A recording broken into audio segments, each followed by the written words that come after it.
And I welcome Mr. Ardi Soetedja from the Indonesia Cybersecurity Forum to talk more about this. Welcome to the show. Thank you. So let's talk about the virus itself. What is it and how did it multiply? Let's start there. Well, actually, no one knows how it got into the system, but for sure, it has been there for quite a while. It's just waiting for something to activate itself, the virus to spread. And based on what we know so far, what happened in one of the Indonesian public hospital, the attack was only discovered on Sunday by accident, where one of the people there trying to register a patient, she cannot, he or she at the registration could not log into the system. Right. So I think they locked the system. They cannot access the patient data.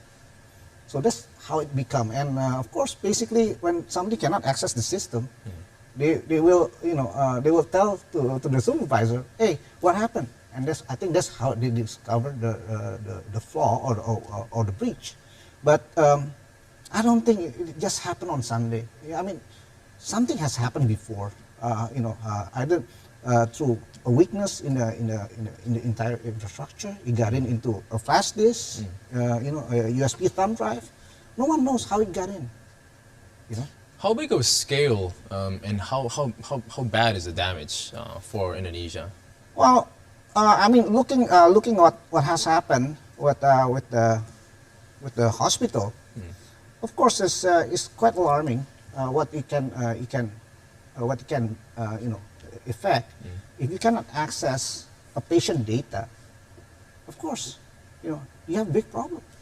If the patient, let's say, has a scheduled operation, and the hospital or the administrator or people who conduct the scheduling cannot access what has to be done, then you have a big problem. And the other thing is, this is not only affecting one patient. Yeah. You're talking about the entire system. You cannot access patient. You cannot access the accounting. Yeah. That's quite alarming. Now, how do you see our Ministry of Information tackling the system? Were we ready to respond to it? Well, I'm going to be honest. I don't think no one's ready to respond and tackling, a massive, we call it breach of this scale. And of course, I keep telling everybody that when you talk about cyber breaches, cyber attacks, you cannot conduct mitigation on your own. You have to work with other institutions. You have to work with the business communities. Yeah. You have to work with the NGOs. Basically, you have to work with everybody connected with the ecosystem. When you talk about cyber breaches, it's no longer individual domain. It's no longer a domain belong to a certain government ministries. You have to work collaboratively to sort out and tackle the problem. And how are we doing that now, collaborating together? Well, basically, I don't know. Personally, we know people. We know people who's in the industry who's doing cybersecurity, who's doing the pen testing, who's doing mitigation, who's doing antiviruses. Yeah. But I don't think not many people knows who these people are unless you are inside the industry. No. Because the cybersecurity is a new industry. It's a new growing, evolving industry, just started to be noticed in Indonesia. Let's talk about the origins of this attack. Can we assume that it's not one individual or a white hat doing this? What's your observation on this? Well, that's quite interesting. You mentioned white hat. Ethically, white hat, they're not supposed to attack, nor they're not supposed to attack and create damages or create bodily harm to people. Just their basic ethics is just to test the system, whether it's to check and to measure its vulnerability. Yeah. They're not supposed to conduct damages or create damages. What we are seeing now is a work of a black hat attacker, so to speak. And a massive scale, a massive attack of this size is not a work of an individual. It's highly planned, highly organized, Can you imagine 99 cities throughout the world being attacked simultaneously? Right. That's not a work of a single person. What about the how do you say that, the interface, the display? It asks for a ransom. Let's call it a ransomware. Yes. But people actually pay, and would that do anything, or is that just like, hey, I hacked you and I did a good job? Well, no one knows whether people pay ransom. It's 300 to 600, I believe. But one thing, based on experience and the pattern that has already happened in other parts of the world, Yeah. the size of the ransom is too small with the risk they took. And the value of the ransom, if the value of the object being held for ransom, is far bigger than the value of the ransom. Which is data. Data. Patient data is worth more than $300. It doesn't make sense. They ask $300 of Bitcoin for a patient data, which is worth much more. Doesn't make sense. All right.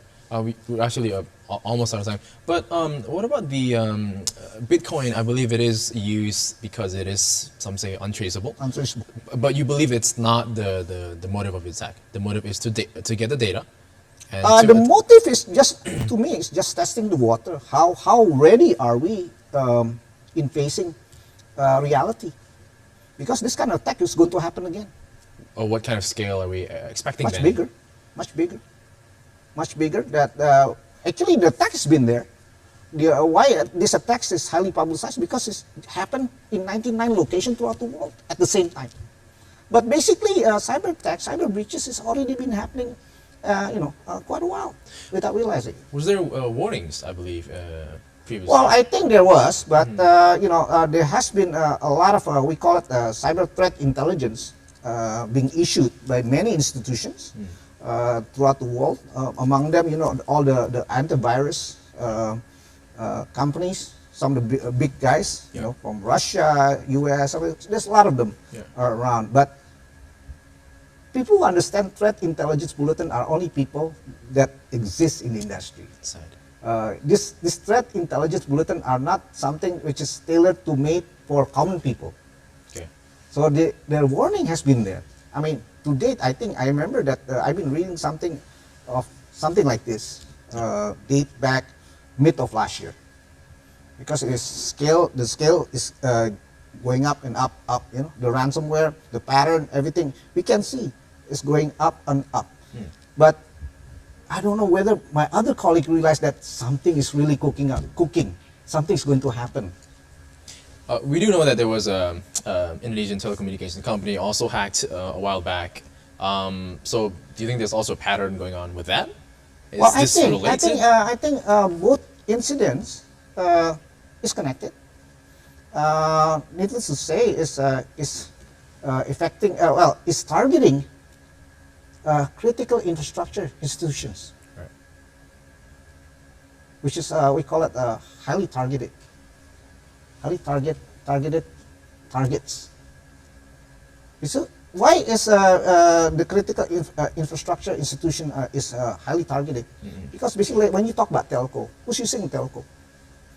Telcos are not being used only for voice call, SMS.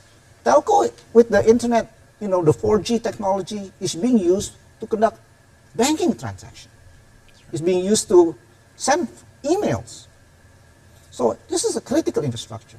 Everybody using the technology are dependent on the infrastructure. All right. Now, before we go, a bit on awareness.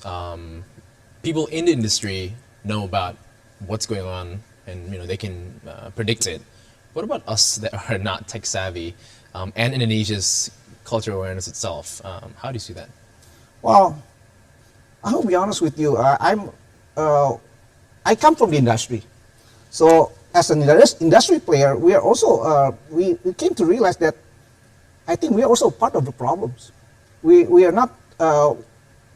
In the past we just push people to buy technology. People buy gadget, but one thing that we have not done, we did not educate our customers. We did not educate the public on how to use the technology, use the device, And we never told them what are the risks and the pitfall. So we are also part of the problem. That's why we now are bound together with the government, the industry. We call the multi-stakeholder. Let's do something and correct these mistakes. All right. You know, so in the long run, the public will know what to do if they encounter problems. All right. You know, that's basically we have a conviction. We're trying to mitigate the conviction to the proper way. All right. Very well, Mr. Ardi. Thanks Thank you for so coming. much.